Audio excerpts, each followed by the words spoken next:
আসসালামু আলাইকুম বন্ধুরা, দিলশাদ ফারজানার ইউটিউব চ্যানেলে আপনাদের সবাইকে স্বাগত জানাচ্ছি। আজকে সকাল সকাল আপনাদের সামনে চলে এলাম।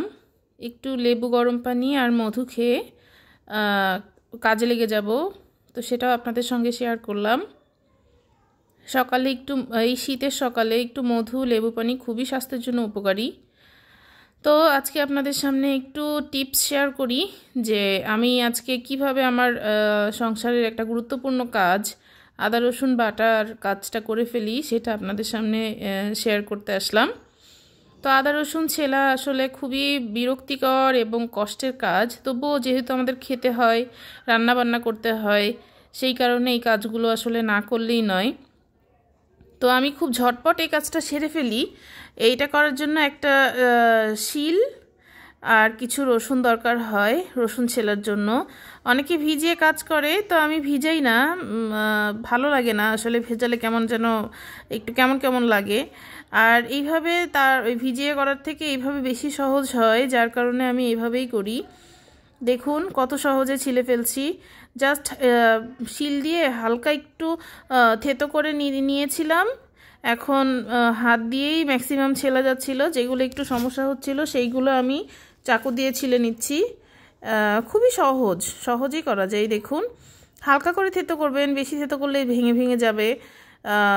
তো আপনারা ঘরে ট্রাই করে দেখতে পারেন কাজটা কত সহজ। কাজ করলেই আসলে আস্তে আস্তে এক একটা টেকনিক বের হয়। কাজগুলো আমি করতে করতেই শিখে গিয়েছি ম্যাক্সিমাম। তো এইটা হচ্ছে আমার নিজের আবিষ্কার বলা যায়। তো দেখলাম যে এটা করলে আসলে খুব তাড়াতাড়ি রসুন ছিলতে পারি আমি।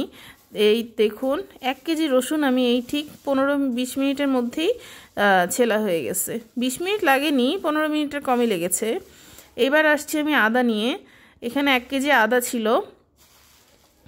তো এই আদাগুলোকে আমি আগে টুকরো টুকরো করে ছোট ছোট করে নিচ্ছি, যেহেতু একটার সঙ্গে একটা লেগে থাকে, দলা পেকে থাকে। তো এই দেখুন আদাগুলোকে টুকরো করে নিয়ে আমি কিভাবে ছিলবো একটা চামচের সাহায্যে, খুব সহজে। বটি চাকু কিচ্ছু লাগবে না, একটা চামচ দিয়ে আদাগুলোকে খুব সহজেই ছেলা যায়। এই দেখুন টুকরো করে নিয়ে আপনাদেরকে এক টুকরো ছিলেও দেখাচ্ছি। এই যে এইভাবে শুধু ঘষতে হবে চামচের সামনের পাশ দিয়ে। এইভাবে ঘষে ঘষে আমি খুব সহজেই 1 কেজি আদা 15-20 মিনিটে ছিলা হয়ে গেছে। আমার সংসারে 1 কেজি আদা 1 কেজি রসুন মোটামুটি 1 মাসের বেশিই চলে যায়। একসাথেই আমি করে রাখি, এগুলো একসঙ্গেই আমি ব্লেন্ড করে ফ্রিজে রেখে দিই, ডিপ ফ্রিজে রেখে দিই। এই দেখুন কত সহজে কাজগুলো করা হয়ে যাচ্ছে। তো কথা বলতে বলতে আপনাদের কাছে একটা রিকোয়েস্ট করে যাচ্ছি, আমার চ্যানেলটার পাশে থাকুন, লাইক সাবস্ক্রাইব করে। মানে একদমই নতুন চ্যানেল আমার, আপনারা সবাই পাশে থাকলে সামনের দিকে এগিয়ে যাওয়ার চেষ্টা করব। এ দেখুন কত সুন্দরভাবে ছেলা হয়ে গিয়েছে, একটুও নোংরা ছাড়া, মানে খুব পরিষ্কার করা হয়ে গিয়েছে, খুব ভালোভাবে পরিষ্কার করা হয়ে গিয়েছে। 1 কেজি আদা ছিল এখানে। এইবার আমি এগুলোকে ব্লেন্ড করার জন্য একটু কুচি করে নিয়েছি। এই দেখুন আদা এবং রসুন কুচি করার পরে যেহেতু একটা বাটিতে বেশি হয়ে যাবে, এই জন্য আমি অর্ধেক অর্ধেক করে 2টা বাটিতে আলাদা করে নিয়ে ভালো করে মিক্সড করে নিব। সমানভাবে মিক্সড করতে হবে, নইলে এক জায়গায় রসুন বেশি এক জায়গায় আদা বেশি এমন হয়ে যায়। তো আদা রসুনের এস্টিমেটটা রাখতে হয় আসলে 1 কেজি আদার সঙ্গে 1.25 কেজি রসুন, এইভাবে রাখতে হয়। আমি এই পরিমাপেই করে নিয়েছিলাম। তো এই দেখুন ভালো করে আমি মিক্সড করে নিব এবার।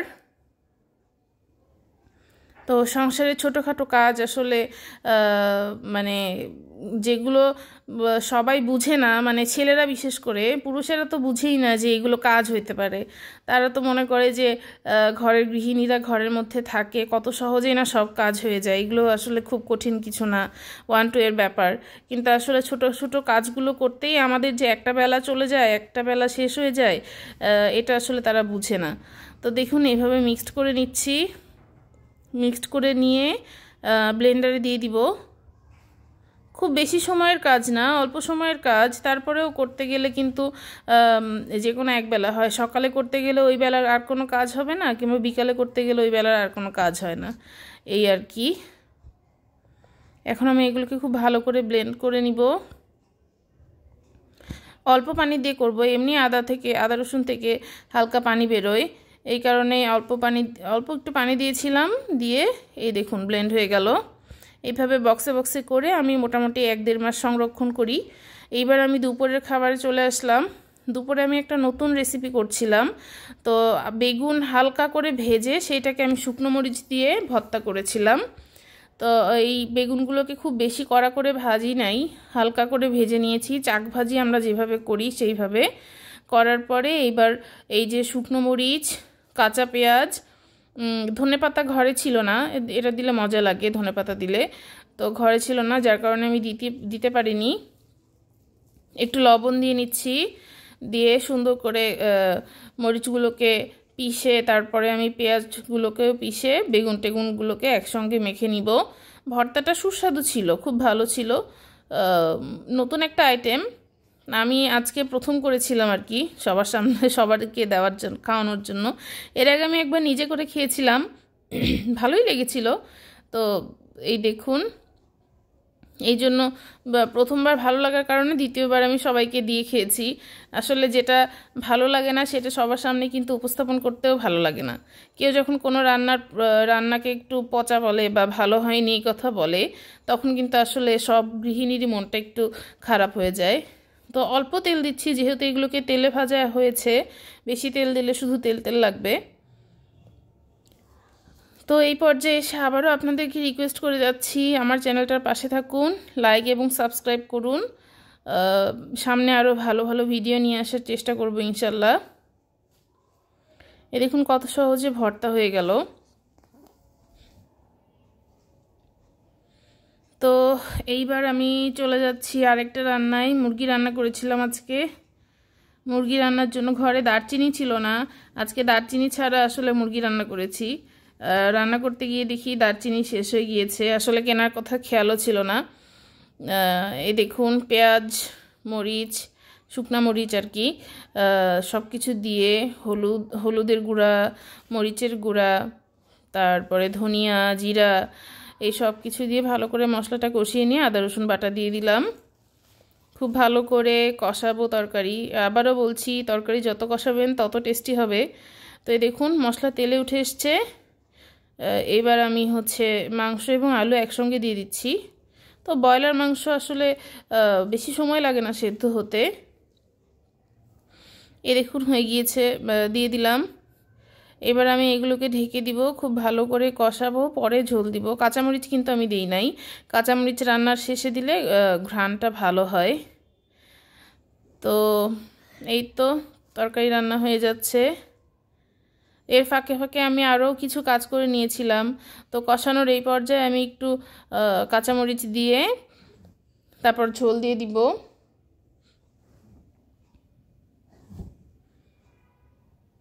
খুব বেশি ঝোল দিব না, হালকা ঝোল দিব।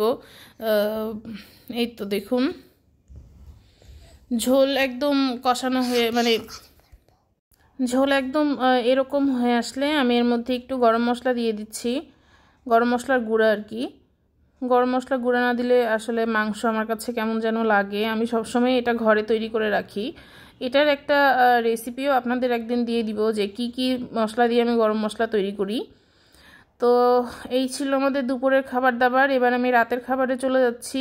রাতে আমি করেছিলাম চালের আটার রুটি, সেই সাথে ছিল হাঁসের মাংসের ঝোল বা সালুন বলে অনেকে ঝোলকে। তো চালের আটার রুটি বানানোর জন্য আমি প্রথমে আটাকে খুব ভালো করে সেদ্ধ করে নিয়েছি।